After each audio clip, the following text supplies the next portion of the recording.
Harry Potter आणि परीस 9. मध्यरात्रीचं द्वंद्व.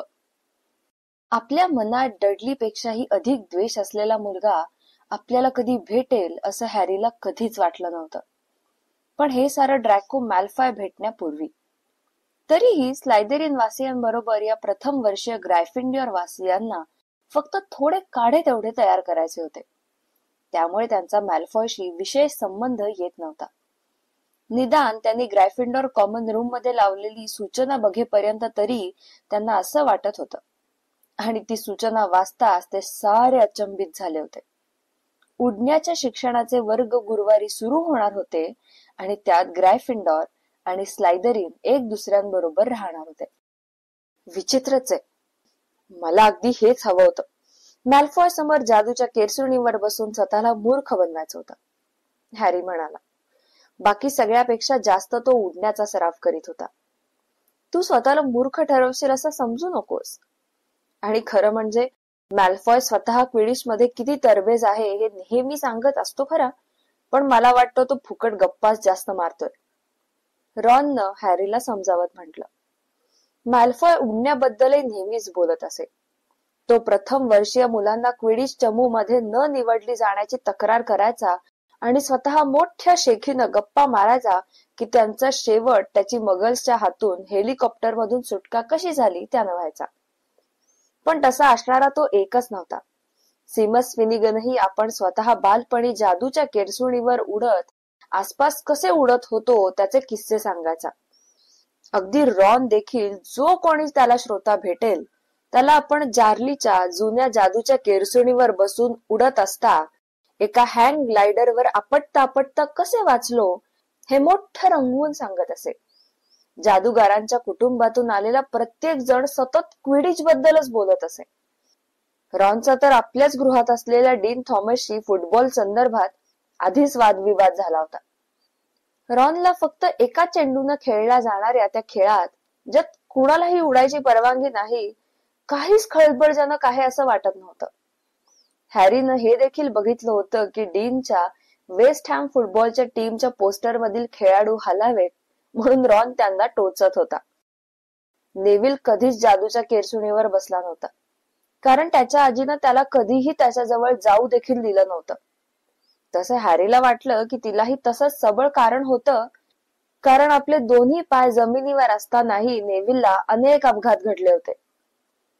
हर्मायनी ग्रेंजरही Neville सारखीच उडायला घाबरत होती.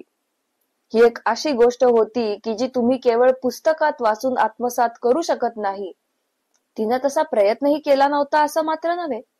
गुरुवारी सकाळच्या निहारीच्या वेळी तिनं लायब्ररीतील एक पुस्तक क्विडिच आजपर्यंत मध्ये वाचलेल्या उडण्याबद्दलच्या सूचना ऐकून ऐकून सर्वांना कंटाळा आणला होता. नेव्हिल तर तिचा एकन एक शब्द नीट लक्ष देऊन ऐकत होता, कारण त्याला पुढे जाऊन आपल्या केरसुणीवर बसून उडते वेळी त्याचा उपयोग होईल असं वाटत होतं. पण बाकी सर्वांना टपाल आल्यामुळे तिच्या बडबडीला विराम मिळाला म्हणून हायसं वाटलं. हॅग्रिडच्या त्या चिठ्ठीनंतर हॅरीला आजपर्यंत एकही पत्र आलं नव्हतं आणि ही गोष्ट मॅल्फॉयनं लगेच ताडली होती. मॅल्फॉयचं स्वतःचं गरुड घुबड त्याच्यासाठी घरून नेहमीच मिठाई आणत असे आणि ती पाकिटं तो स्लायदेरिनच्या मेजावर मोठ्या गर्वानं उघडत असे. एक शेतकी घुबड नेव्हिलसाठी त्याच्या आजीनं पाठवलेलं एक छोटं पाकिट घेऊन आलं. त्यानं ते उत्सुकतेने उघडलं आणि त्यात असलेला एक मोठ्या गोटी एवढा धूर भरलेला काचेचा चेंडू सर्वांना दाखवला. याला स्मृती गोल असं म्हणतात, त्यानं सांगितलं. आजीला माहित आहे ना की मी नेहमी विसरत असतो. हा चेंडू तुम्ही जे विसरला असाल त्याची आठवण करून देतो. बघा ना, तुम्ही याला असं घट्ट धरून ठेवा आणि हा एकदम लाल होतो. अरे पण हे काय, तुम्ही काहीतरी विसरलात. नेव्हिलचा चेहरा एकदम पडला, कारण स्मृती गोल तर शेंद्री रंगात चमकत होता. आपण काय विसरलोय हे आठवायचा नेव्हिल प्रयत्न करत असताना ग्रायफिंडोरच्या मेजाजवळून जात असलेल्या मॅल्फॉयनं त्याच्या हातातून तो स्मृती गोल खेचून घेतला. हॅरी आणि रॉन दोघही एकदम उभे राहिले. ते मॅल्फॉयशी भांडण्यासाठी कारणच शोधत होते, पण तेवढ्यात प्रोफेसर मॅकगोनेगल अचानक तिथे आल्यानं तो प्रसंग टळला. इतर शिक्षकांपेक्षा त्यांना होऊ घातलेला अवघड प्रसंग लवकर लक्षात येत असे. हे काय चाललंय मॅल्फॉयनं माझा स्मृतिकुल घेतलाय. आपले डोळे वटारत मॅल्फॉयनं तो चेंडू मेजावर परत ठेवला. जरा बघत होतो, तो म्हणाला आणि त्यानं काढता पाय घेतला. क्रॅब आणि गॉईलही पाठोपाठ गेले. त्या दिवशी दुपारी 3:30 वाजता हॅरी, रॉन आणि इतर ग्रायफिंडोर वासी पायऱ्यांवरून घाईनं उतरून आपले उडण्याचे प्राथमिक धडे घेण्यासाठी मैदानाकडे निघाले होते. स्वच्छ दिवस होता. मंद हवा होती आणि मैदानातील उतारावरून ते जात असता पायाखाली हिरव्या गवतावर हलक्या लाटा उठत होत्या. पुढे ते एका मऊ गवताळ भागात मैदानाच्या विरुद्ध बाजूला आले. पलीकडे निषिद्ध जंगल होतं आणि त्यातील दाट झाडी वाऱ्यानं डुलत होती. स्लायदेरिन वाले तिथे आधीच हजर होते आणि मैदानावर 20 जादूच्या केरसुण्या नीट रांगेनं मांडून ठेवल्या होत्या. हॅरीनं फ्रेड आणि जॉर्ज विजलीला शाळेतील केरसुण्यांबद्दल तक्रार करताना ऐकलं होतं. त्यापैकी काही तुम्ही खूप उंची गाठल्यावर थरथरू लागत आणि किंचित डावीकडे झुकत असत. त्यांची शिक्षिका मॅडम हुच आली. तिचे केस आखूड आणि भुरे होते आणि डोळे ससाण्यासारखे पिवळे. चला, कशाची वाट बघतात तुम्ही? ती ओरडली. चला, प्रत्येक जण एकेका केरसुणी समोर उभे राहा. चला लवकर. हॅरीनं आपल्या समोरील केरसुणी बघितली. ती जुनीच होती आणि तिच्या काही काळ्या वेड्या वाकड्या झालेल्या होत्या. तुमचा उजवा हात तुमच्या केरसुणीच्या वर सरळ धरा आणि म्हणा वर. मॅडम हुच म्हणाले. वर. प्रत्येक जण ओरडला. हॅरीची केरसुणी एकदम उडून त्याच्या हातात आली, पण ती मोजक्या उडालेल्यांपैकी एक होती. हर्मायनी ग्रेंजरच्या केरसुणीनं मैदानावर फक्त एक लोळण घेतली, तर नेव्हिलची केरसुणी जागची हल्ली देखील नाही. कदाचित घोड्याप्रमाणे केरसुण्यांनाही तुम्ही घाबरत आहात हे कळत असावं, हॅरीला वाटलं.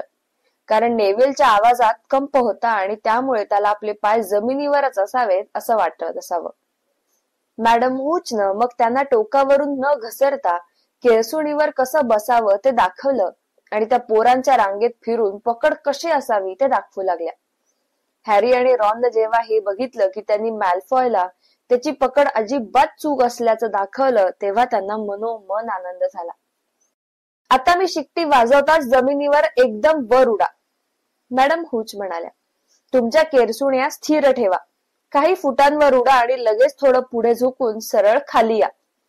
माझ्या शिट्टीनुसार 3, 2. पण नेव्हिलनं घाबरत उड्या मारत आणि आपण जमिनीवरच राहून जाऊ या भीतीनं मॅडम हुचच्या ओठाला ती शिट्टी लागण्यापूर्वी जोरानं जमिनीवर धक्का मारला. चल, पळत ये पोरा, ती ओरडली. पण नेव्हिल तर एखाद्या बाटलीचं बूच उडावं तसा भन्नाट उडाला. 12 फूट, 20 फूट. हॅरीला त्याचा भ्यालेला पांढरा फटक चेहरा दिसला. त्याला जमिनीकडे एकदम बघत जोरात श्वास घेत आपल्या केरसुणीवरून डावीकडे घसरत असलेला बघितला आणि धम्म एक आवाज. काहीतरी तुटलं आणि नेव्हिल आपल्या तोंडावर. खाली गवतावर एखाद्या गाठोड्यासारखा सपशेल आपटला. त्याची केरसुणी मात्र आणखीन वर उडतच राहिली आणि हळूहळू त्या निषिद्ध जंगलाच्या दिशेने वळून अदृश्य झाली. मॅडम हुच नेव्हिलकडे वाकून बघत होती. तिचा चेहराही त्याच्यासारखाच पांढरा फटक पडला होता. मनगट तुटलंय, हॅरीनं तिला म्हणताना ऐकलं. चल उठ बेटा. ठीक आहे, चल उठ बरं, तिनं बाकी वर्गाकडे बघून म्हटलं. मी याला दवाखान्यात पोहोचवते, तोपर्यंत तुमच्यापैकी कुणीही हलायचं नाही. तुम्ही त्या केरसुण्या जिथे आहेत तिथेच राहू द्या, नाहीतर तुम्ही क्विडिच हा शब्दही उच्चारण्यापूर्वी हॉगवर्ट्सच्या बाहेर व्हाल. चल बेटा. नेव्हिल चेहरा अश्रू पूर्ण आपलं मनगट धरलेला असा मॅडम हुचच्या मागे धडपडत निघाला. तिनं आपला हात त्याच्या हाताभोवती टाकला होता. ते दोघं दृष्टीआड होताच मॅल्फॉय खदखदून हसू लागला. तुम्ही त्याचा चेहरा बघितलात? ढप्पू पुटचा. स्लायदेरिन वाले सारे त्याच्या बरोबर हसले. चुप्प बस मॅल्फॉय, पार्वती पाटीलनं बचावलं. ओ, त्या लॉंग बॉटम बद्दल एवढी सहानुभूती? एक कडक चेहऱ्याची मुलगी पॅप्सी पर्किन्सन स्लायदेरिन वाली म्हणाली. मला तर असं कधीच वाटलं नव्हतं की तुला लठ्ठ रडकी पोरं आवडत असावीत म्हणून, पार्वती. हे बघ, मॅल्फॉयनं पुढे झुकून गवतातून काहीतरी उचलून घेत म्हटलं, हे त्या लॉंग बॉटमच्या आजीला त्याला पाठवलेलं खेळणं आहे. त्यानं हातात धरलेला तो स्मृती गोल उन्हात चमकत होता. ते इकडे दे मॅल्फॉय, हॅरीनं शांतपणे म्हटलं. सर्वजण बोलणं थांबवून बघत राहिले. मॅल्फॉय तिरस्कारानं हसला. मला वाटतं मी तो त्या लॉंग बॉटम साठी कुठेतरी ठेवून देतो. हा, उंच एका झाडावर ठेवूया. तो इकडे दे, हॅरी ओरडला. पण तेवढ्यात मॅल्फॉयनं आपल्या केरसुणीवर उडी मारली होती आणि तो पसार झाला होता. म्हणजे तो खोटं बोलला नव्हता, त्याला चांगलं उडता येत होतं. एका उंच ओक वृक्षाच्या अगदी वरच्या फांदीच्याही वर उडत असताना तो ओरडला, चल ये, घे पॉटर. हॅरीनं आपल्या केरसुणीवरती मूठ आवळली. नाही, हर्मायनी ग्रेंजर ओरडलीस. मॅडम हुशनं आपल्याला इथून न हालायला बजावलंय. तुझ्यामुळे आम्हाला सगळ्यांनाच त्रास होईल. हॅरीनं तिकडे दुर्लक्ष केलं. त्याच्या कानात रक्त उसळत होतं. तो केरसुणीवर स्वार झाला, जमिनीत जोरात पाय दाबले आणि वर वर जाऊ लागला. त्याचे केस वाऱ्यानं उडू लागले. जगा पाठीकडे उडत होता आणि अचानक अत्यानंदात त्याला कळलं की न शिकवताही तो काही करू शकतो. हे फार सोपं होतं. हे चमत्कारिक पण होतं. त्यानं आपली केरसुणी अधिक वर जाण्याआधी थोडी वर उचलली आणि त्याला जमिनीवरची मुलींचं किंचाळणं आणि रॉनचा उत्साहवर्धक आवाज ऐकू आला. हवेतच मॅल्फॉयच्या दिशेनं त्यांनी आपली केरसुणी वळवली. मॅल्फॉयला आश्चर्याचा धक्काच बसला.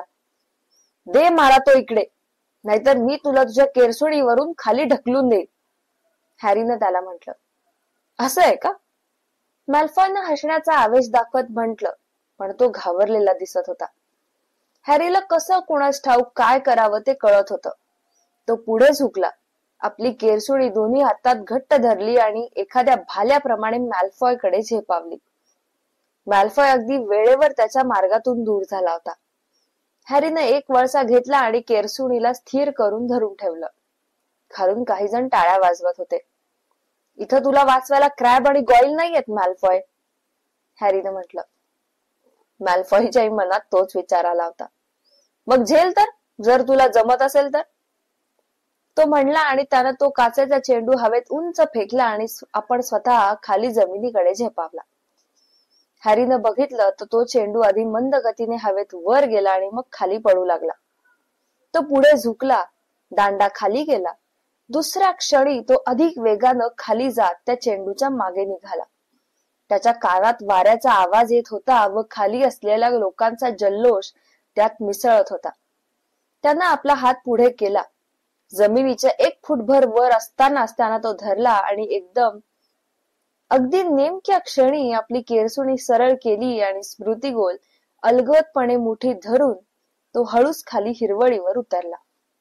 Harry Potter! तो खाली आला त्यापेक्षाही अधिक वेगानं त्याच्या हृदयात धडकी भरली. प्रोफेसर मॅकगॉनेगल धावतच त्याच्याकडे येत होती. तो उभा राहिला तर थरथरत होता. कधीच नाही, माझ्या हॉगवर्ट्सच्या येथील संपूर्ण वास्तव्यात प्रोफेसर मॅकगॉनेगलच्या तोंडून शब्द फुटत नव्हते इतका तिला धक्का बसला होता आणि तिचा चष्मा चमकला. तू असं धाडस कसं केलंस? तुझी मान मोडली असती ना. त्यात त्याचा काहीच दोष नाहीये प्रोफेसर. चुप रहा मिस पाटील. पण मॅल्फॉय, पुष्कळ झालं. मिस्टर विजली, पॉटर, माझ्या मागे ये आत्ता. हॅरीला मॅल्फॉय, क्रॅब आणि गॉईलच्या चेहऱ्यावर आनंद दिसला. तो निमूटपणे प्रोफेसर मॅकगॉनेगलच्या मागे गडाकडे जात असताना चालू लागला. त्याला आता काढून टाकणाऱ्याची त्याला कल्पना होती. त्याला आपल्या बचावासाठी काही सांगायचं होतं, पण त्याच वेळी त्याच्या आवाजात काही बिघाड झाल्यासारखं त्याला वाटलं. त्याच्याकडे न बघताच प्रोफेसर मॅकगॉनेगल पुढे चालली होती. त्याला तिच्या गतीनं चालण्यासाठी धावावं लागत होतं. आता सारं संपलं होतं. त्याला अजून पुरते 2 आठवडेही झाले नव्हते आणि 10 मिनिटांनीच तो आपल्या सामानाची बांधाबांध करणार होता. डर्सलींच्या दारी तो पुन्हा उभा ठाकल्यावर तिथे काय म्हणतील? पुढील पायऱ्यांवरून आत ते संगमरवरी जिना आणि तरीही प्रोफेसर मॅकगॉनेगल त्याच्याशी एक शब्दही बोलली नव्हती. तिनं धाडकन समोरचं दार उघडलं आणि पुढील बोळांमधून पुढे जाऊ लागली. केविलवाणा हॅरी तिच्या मागे धावत होता. कदाचित ती त्याला डंबलडोरकडे नेत असावी. त्याच्या मनात हॅग्रिडचाही विचार आला. त्यालाही शाळेतून काढून टाकण्यात आलं होतं. पण एक रक्षक म्हणून त्याला राहू दिलं होतं. कदाचित त्याला हॅग्रिडचा सहाय्यक व्हावं लागेल. त्या कल्पनेनंच त्याच्या पोटात ढवळून आलं. त्याच वेळी रॉन आणि इतर सारे त्याला पूर्ण जादूगार झालेले दिसले आणि तो हॅग्रिडची पिशवी हाती घेऊन मैदानात फिरत असलेला दिसला. प्रोफेसर मॅकगॉनेगल एका वर्गाच्या बाहेर थांबल्या. त्यांनी दार उघडून आत डोकावलं. मला क्षमा करा प्रोफेसर फ्लिटविक, मला क्षणभरासाठी वूड हवाय. वूड? हॅरी घाबरला. वूड म्हणजे त्याच्यावर प्रयोग करण्यासाठी हे कधी छडी तर नसावी. पण वूड नावाचा तर एक माणूस होता, एक मजबूत बांध्याचा 5वीचा विद्यार्थी. तो फ्लिटविकच्या वर्गातून जरा घाबरतच बाहेर आला. तुम्ही दोघांनी माझ्या मागोमाग या, प्रोफेसर मॅकगॉनेगल म्हणाल्या आणि ते तिघेही त्या बोळातून पुढे चालू लागले. वूड उत्कंठेनं हॅरीला बघत होता. चला आत. प्रोफेसर मॅकगॉनेगलने एका वर्गाकडे बोट दाखवून म्हटलं. तिथे एकटा पेवीज होता आणि तो फळ्यावर अपशब्द लिहिण्यात गुंग होता. पेवीज, बाहेर हो! त्या खेकसल्या. पेवीजनं हातातला खडू खाली डब्यात फेकला. त्याचा टन्न असा आवाज आला आणि तो शिव्या देतच बाहेर पडला.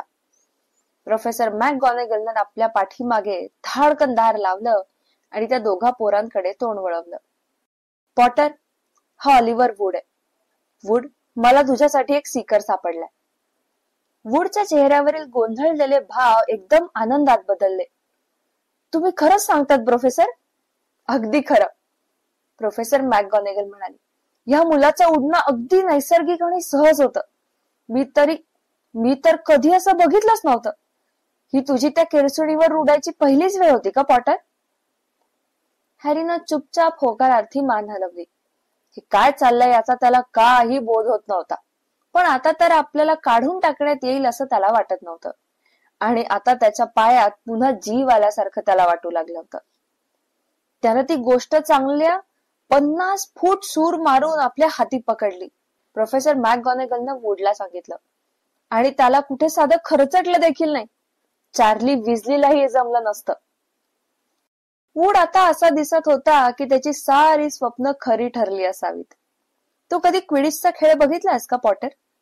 त्यानं उत्कंठेनं विचारलं. ग्रॅफिंडॉर टीमचा वूड कर्णधार आहे, प्रोफेसर मॅकगॉनेगलनं स्पष्ट केलं. त्याचा बांधा अगदी सिकर होण्यायोग्य आहे, वूड म्हणाला. हॅरीच्या अवतीभोवती फिरून तो त्याला नीट निरखत होता. वजनाने हलका, गतिमान. आपण त्याला एक छानशी केरसुणी घेऊन द्यायला हवी प्रोफेसर. एक निंबस 2000 किंवा क्लीन स्वीप 7 असं मला वाटतं. मी त्या संदर्भात प्रोफेसर डंबलडोरशी बोलते आणि आपण प्रथम वर्षीयांसाठीचा नियम बदलू शकतो का नाही ते विचारते. आपल्याला गतवर्षीपेक्षा चांगला चमू हवा आहे हे तर सत्य आहे. गेल्या सामन्यात स्लायदरीन कडून सपाटून मार खाल्ल्यावरती मी सिव्हियस स्नेपशी पुन्हा कित्येक आठवड्यात नजर देखील मिळवू शकले नाहीये. प्रोफेसर मॅकगॉनेगलनं आपल्या चष्म्यावरून हॅरीकडे पुन्हा नीट बघितलं. मला तू शिक्षणावर चांगली मेहनत घेतोयस हे ऐकायची इच्छा आहे पॉटर, नाहीतर मला तुला शिक्षा देण्याबद्दल पुन्हा विचार करावा लागेल. त्या असं म्हणाल्या आणि अचानक हसल्या. तुझ्या वडिलांना तुझा खूप अभिमान वाटला असता, त्या म्हणल्या.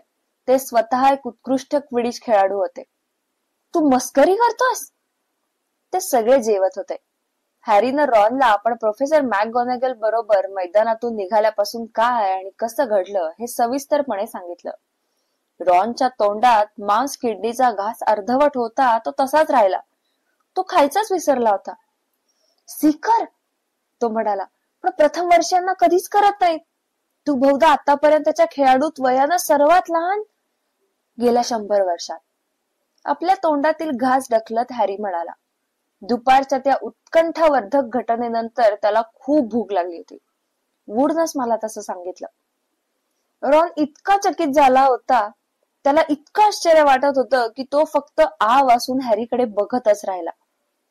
पुढच्या आठवड्यापासून माझी तालीम सुरू होईल, पण तू हे अजून कोणालाही सांगू नकोस. वूडला ते अजून एक गुपितच ठेवायचंय, हॅरीनं सांगितलं. फ्रेड आणि जॉर्ज विजली तेवढ्यात त्या सभागृहात आले. त्यांनी हॅरीला शोधलं आणि त्याच्या जवळ आले. तू खूप छान केलंस, जॉर्ज हळूच म्हणाला. आम्हाला वूडनं सांगितलं. आम्ही पण त्या संघात आहोत, बीटर्स म्हणून. मी तुला सांगतो, आपण यावर्षी तो क्विडिच चषक नक्की जिंकणार, फ्रेड म्हणाला. चार्ली गेल्यापासून आपण तो जिंकलेलाच नाहीये. पण या वर्षीचा संघ मात्र उत्कृष्ट असणार आहे. तू नक्की उत्कृष्ट असला पाहिजेस हॅरी. वूडनं आम्हाला सांगितलं तेव्हा तो निघतच होता. बरे तर आम्हाला निघायला हवं. ली जॉर्डनला आठवलंय की त्यानं शाळेच्या बाहेर जाण्याचा एक गुप्त मार्ग शोधून काढलाय. तोच असणार रे जो ग्रेगरीच्या मूर्तीच्या मागणे आहे. आम्ही तो पहिल्याच आठवड्याला शोधला होता. भेटू मग. फ्रेड आणि जॉर्ज नुकतेच गेले होते तोच तिथे नको असलेले लोक उगवले.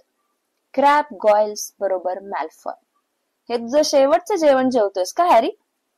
तू पुन्हा मगल्सकडे जायची गाडी केव्हा पकडतोयस? तू आता पुन्हा जमिनीवर आल्यानं बराच शूर झालायस रे. आणि तुझ्या बरोबर तुझे छोटे मित्र पण आहेत. हॅरी शांतपणे म्हणाला. क्रॅब आणि गॉयलला छोटे म्हणण्यासारखं काहीच कारण नव्हतं. पण यावेळी मुख्य मेजावर सगळे शिक्षक बसले असल्यानं त्यांना आपली बोटं मोडण्याशिवाय आणि हॅरीकडे खाऊ का गिळू अशा नजरेनं बघण्याशिवाय काही गत्यंतरच नव्हतं. मी तुला माझ्याकडून केव्हाही लढण्याचं आव्हान देतो, मॅल्फॉय म्हणाला. तू म्हणत असशील तर आज रात्री? जादूगारांचं द्वंद्व. जवळ फक्त जादूच्या छड्या, आपापसात स्पर्श नाही. काय झालं? मला वाटतं तू या जादूगारांच्या द्वंद्वाबद्दल कधी ऐकलंही नसशील. त्यानं ऐकलंय, अर्थातच. मी त्याचा साथीदार असेन. तुझा कोण? रॉन एकदम वळून म्हणाला. मॅल्फॉयनं अंदाज घेत क्रॅब आणि गॉयलकडे बघितलं. क्रॅब, मॅल्फॉय म्हणाला. आज मध्यरात्री चालेल? आम्ही तुम्हाला त्या चषकांच्या खोलीत भेटू. तिला कधीच कुलूप नसतं. मॅल्फॉय निघून गेल्यावर हॅरी आणि रॉननं एक दुसऱ्यांकडे बघितलं. हे जादूगारांचं द्वंद्व काय असतं? हॅरीनं विचारलं. आणि त्यात तू माझा साथीदार म्हणजे तरी काय? म्हणजे जर तू मेलास तर साथीदारानं तुझी जागा घ्यायची असं असतं. आता आपलं गार झालेलं जेवण घेत रॉननं सहज म्हटलं. हॅरीच्या डोळ्यातील भाव बघून तो लगेच पुढे म्हणाला. पण लोक मरतात ते खऱ्या द्वंद्वात, खऱ्या जादूगारांच्या द्वंद्वात. तू आणि मॅल्फॉय तर काय जास्तीत जास्त एक दुसऱ्यावर फक्त ठिणग्या उडवू शकाल. कोणालाही अधिक इजा करण्या एवढ्या जादू अजून तुम्हा दोघांपैकी एकालाही येत नाहीत. मला तर नक्की वाटतंय तू त्याला नकार देशील अशीच त्याची अपेक्षा असावी. आणि जर मी माझी कांडी फिरवली आणि काहीच घडलं नाही तर? मग ती फेकून दे आणि त्याच्या नाकावर एक ठोसा दे, रॉननं सुचवलं. एक मिनिट, इथे काय चाललंय? त्या दोघांनी वर बघितलं तर तिथे हर्मायनी ग्रेंजर उभी होती. इथे कोणी शांतपणे काही खाऊ पिऊ पण शकत नाही का? रॉन म्हणाला. हर्मायनीनं त्याच्याकडे दुर्लक्ष करीत हॅरीला म्हणलं. मला तुझं आणि मॅल्फॉयचं बोलणं ऐकू आलंय. पण तू, रॉन म्हणाला, आणि तू रात्री शाळेत उगाच इकडे तिकडे भटकू नकोस. तू जर धरला गेलास ना तर पुन्हा ग्रायफिंडॉरचे गुण वजा होतील हे ध्यानात घे. आणि तू नक्कीच धरला जाशील. तुझा हा निव्वळ अप्पलपोटेपणा आहे आणि यात तुझा काहीही संबंध नाहीये, हॅरी म्हणाला. बरंय तर, रॉन म्हणाला. डीन आणि सीमस झोपल्यानंतर नेव्हिल अजूनही दवाखान्यातच होता. जागाच असलेल्या हॅरीच्या मनात आलं की आज काही हवा तसा दिवस मावळला नाही. रॉननं संपूर्ण संध्याकाळ त्याला वेगवेगळ्या सूचना देण्यात घालवली. जसं त्यानं जर तुला शाप देण्याचा प्रयत्न केला तर तू त्याला चकवायचा प्रयत्न कर, कारण त्याचा सामना कसा करायचा ते मला आठवत नाहीये. ते फिल्च किंवा मिसेस नॉरिसला सापडण्याची चांगलीच शक्यता होती आणि हॅरीला वाटत होतं की शाळेचा आणखी एक नियमभंग करून तो उगाच आपलं नशीब पणाला लावत असावा. तिकडे मॅल्फॉयचा त्याची थट्टा करण्याचा चेहराही त्याला दिसत होता. मॅल्फॉयला समोरासमोर हरवण्याची नामी संधी होती आणि त्याला ती गमवायची नव्हती. 11:30 वाजले, रॉन हळूच म्हणाला. आपण निघूया. त्यांनी आपले ड्रेसिंग गाऊन चढवले, आपल्या कांड्या घेतल्या आणि बुरुजावरील आपल्या खोलीच्या बाहेर पडले. नागमोडी जिन्यांवरून खाली उतरून ते ग्रायफिंडॉरच्या मुख्य सभागृहात आले. शेकोटीत अजूनही निखारे धगधगत होते. त्यांच्या प्रकाशात सगळ्या खुर्च्यांच्या सावल्या डुलत होत्या. ते त्या तसबिरी मागच्या दाराशी पोहोचणार तोच त्यांच्या अगदी निकटच्या खुर्चीतून आवाज आला. तू असं करशील यावर माझा विश्वासच बसत नाहीये हॅरी. एक दिवा मिणमिणला. तिने गुलाबी ड्रेसिंग गाऊन घातला होता आणि कपाळावर आठ्या होत्या. ती हर्मायनी ग्रेंजर होती. तू जा जाऊन झोप, रॉन खेकसला. मी तुझ्या भावाला सारं सांगणारच होते, हर्मायनी म्हणाली. पर्सीला? तो प्रिफेक्ट आहे ना, तो हे सारं थांबवेल. कुणी आपल्या भानगडीत या थरापर्यंत जाईल यावर हॅरीला विश्वासच बसत नव्हता. चल रे, त्यानं रॉनला म्हटलं. त्यानं ती लठ्ठ महिलेची तस्वीर बाजूला सारली आणि ते त्या बोगद्यात शिरले. हरमायनी पण तेवढ्यावर थांबणार नव्हती.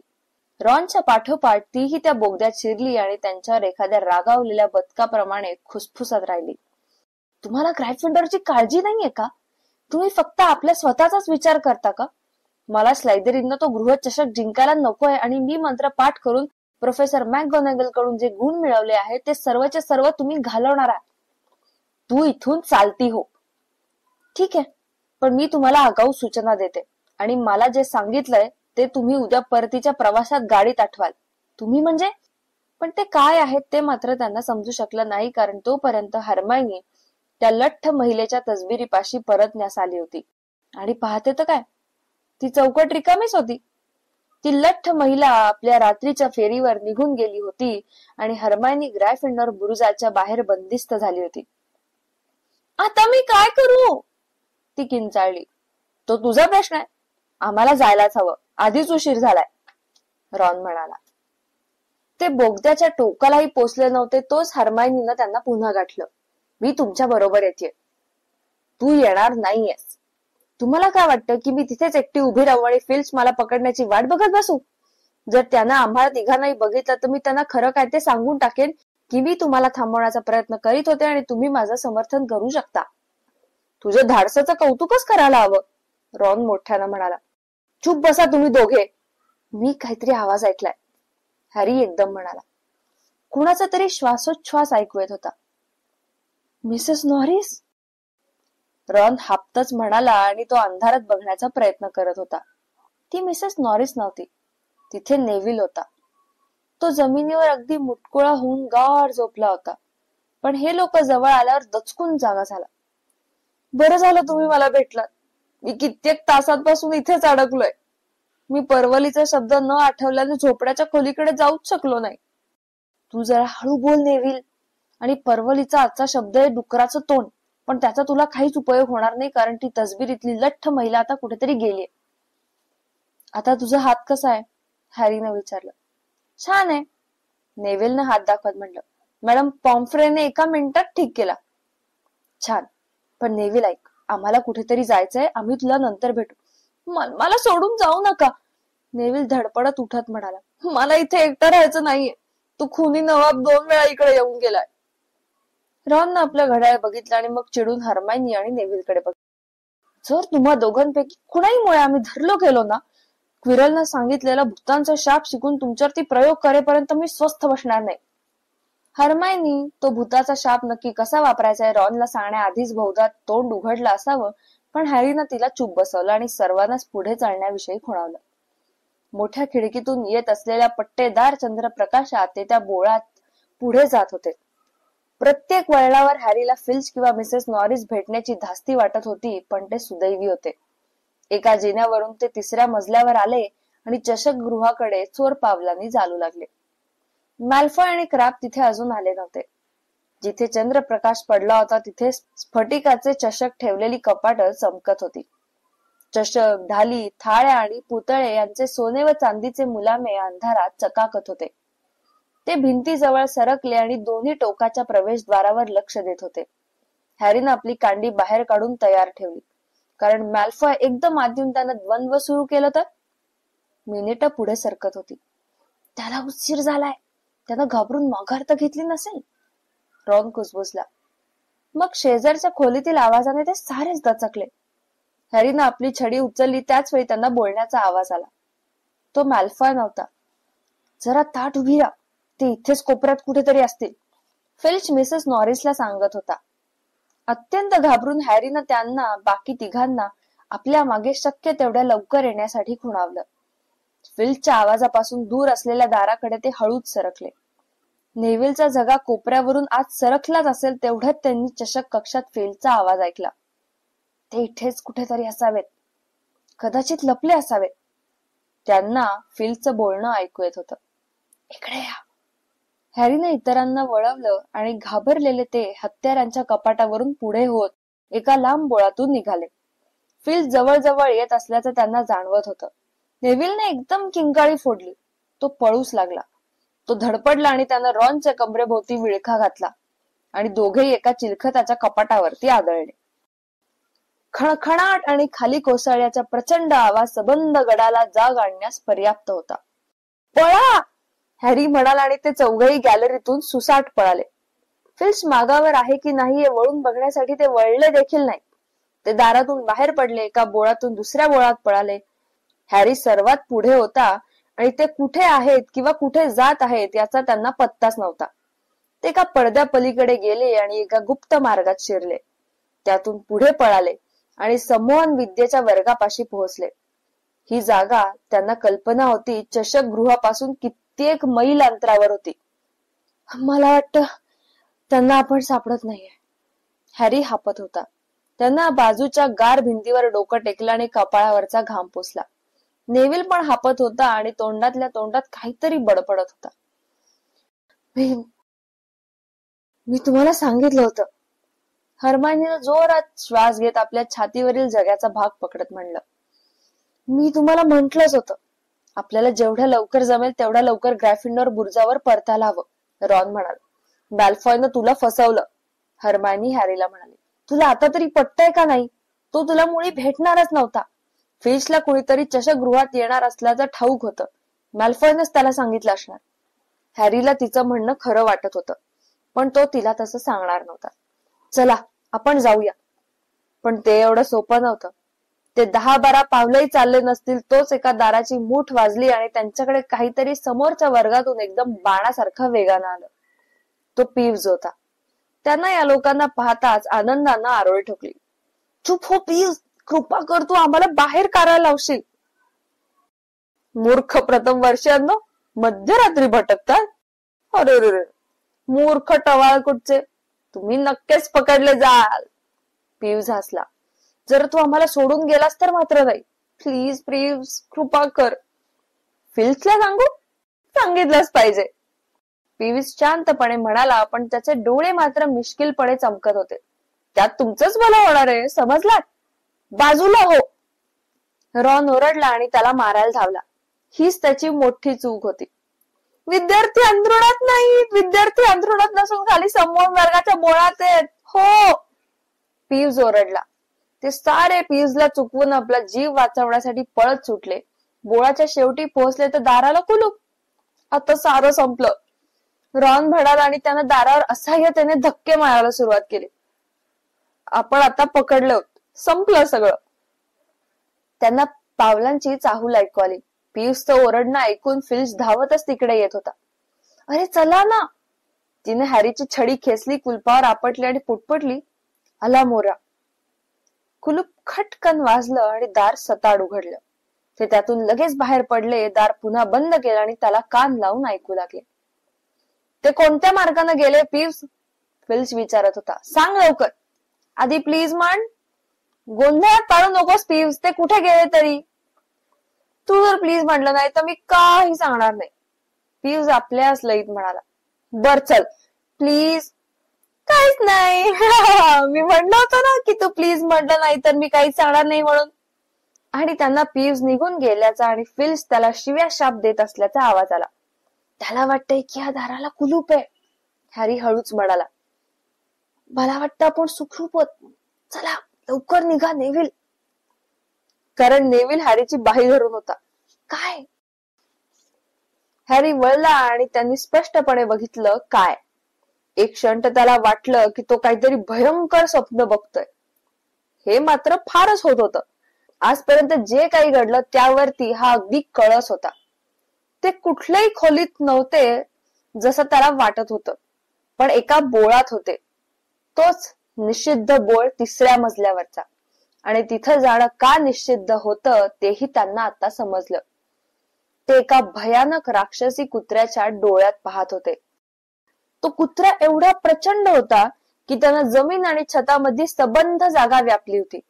त्याला 3 डोकी होती. गरगरणाऱ्या डोळ्यांच्या 3 जोड्या, 3 नाक त्यांच्याकडे बघत बारीक होत होती. 3 लाळ भरलेली तोंड त्यांच्या पिवळ्या सुळ्यांमधून लाळ टपकत होती. तो कुत्रा अगदी स्थिर उभा होता. त्याचे 6ही डोळे त्या लोकांवर रोखलेले होते आणि हॅरीला ही जाणीव होती की ते सारे अजूनही जिवंत होते, कारण त्यांच्या अचानक येण्यानं तो कुत्रा बावचळला होता. पण तो लगेच सावरतही होता. आणि त्या गडगडाटी आवाजाचा अर्थ अगदी स्पष्ट होता. हॅरीनं पुन्हा दाराची मूठ धरली. फिल्च आणि मृत्यूमध्ये त्यांनी फिल्चची निवड केली होती. ते सारे मागे सरकले. हॅरीनं दार पुन्हा लावून घेतला आणि ते पुन्हा पळाले. जवळजवळ उडालेच. बोळातून पुन्हा खाली. फिल्च आता त्यांना शोधण्यासाठी कुठेतरी गेला असणार, कारण त्यांना तो कुठेच दिसला नाही. पण त्यांनी आता त्याची तमा बाळगली नाही, कारण यावेळी त्यांना त्या राक्षसी कुत्र्यापासून शक्य तितक्या दूर जायचं होतं. त्या मलठ्ठ महिलेच्या तसबिरीपाशी 7व्या मजल्यावर पोहोचेपर्यंत ते थांबलेच नाहीत. तुम्ही सर्वजण कुठे गेला होतात? तिनं विचारलं. त्यांच्या खांद्यावर असलेल्या ड्रेसिंग गाऊन कडे ती बघत होती आणि त्यांचे घाबरलेले घामेजलेले चेहरे सुद्धा. ते जाऊ दे, डुकराचं तोंड, डुकराचं तोंड, हॅरी म्हणाला आणि ती तसबीर मागे सरकली. ते आता आपल्या कॉमन रूम मध्ये आले आणि कोसळले. खुर्च्यांमध्ये थरथरत बसले. कुणी काही बोलण्याआधी काही वेळ गेला. नेव्हिल खरोखर असा दिसत होता की तो यापुढे काही बोलणारच नाही. शेवटी रॉन म्हणाला, ती अशी भयानक गोष्ट एका शाळेत कुलपात बंद ठेवण्यात आली. त्यांचा काय उद्देश असावा? जर एखाद्या कुत्र्याला खरोखर व्यायामाची गरज असेल ना, तर ती त्याच कुत्र्याला आहे. हर्मायनीचा श्वास आणि संताप दोन्ही आता सामान्य झाले होते. तुम्ही आपले डोळे वापरत नाही? तुमच्यापैकी कोणीच, हो ना? तिने विचारलं. तो कुत्रा कशावर उभा होता ते तुम्ही बघितलं? जमिनीवर. मी त्याच्या पायाकडे पाहतच नव्हतो. मी त्याची डोकी बघण्यात गुंतलो होतो. नाही, जमिनीवर नव्हता तो. तो एका चोर दारावरती उभा होता. याचा अर्थ असा की तो कशाची तरी राखण करत होता. ती उभी राहिली आणि तिनं सर्वांकडे बघितलं. मला वाटतं आता तुम्ही सारे आनंदात असाल. आपण सारे मारलो गेलो असतो किंवा शाळेतून हकललो गेलो असतो. आता तुमची हरकत नसेल तर मी झोपायला जाते. रॉन तिच्याकडे आ वासून बघतच राहिला. नाही, आमची काही हरकत नाही. तुला वाटत असेल की आम्ही तिला आपल्या बरोबर ओढून नेली, हो ना? तो म्हणाला. पण हर्मायनीनं हॅरीला तो आपल्या अंथरुणात जात असताना विचार करायला दुसराच विषय दिला होता. तो कुत्रा कशाची तरी राखण करत होता. हॅग्रिड काय म्हणाला होता? ग्रिंगरॉट्स ही तुम्हाला कुठलीही गोष्ट लपवण्यासाठीची जगातील सर्वात सुरक्षित जागा आहे, पण बहुधा हॉगवर्ट्स सोडून. असं वाटलं की ते 713 क्रमांकाच्या तिजोरीतून काढलेलं मळकट छोटं पॅकेट कुठे ठेवलं असावं हे हॅरीनं शोधून काढलंय.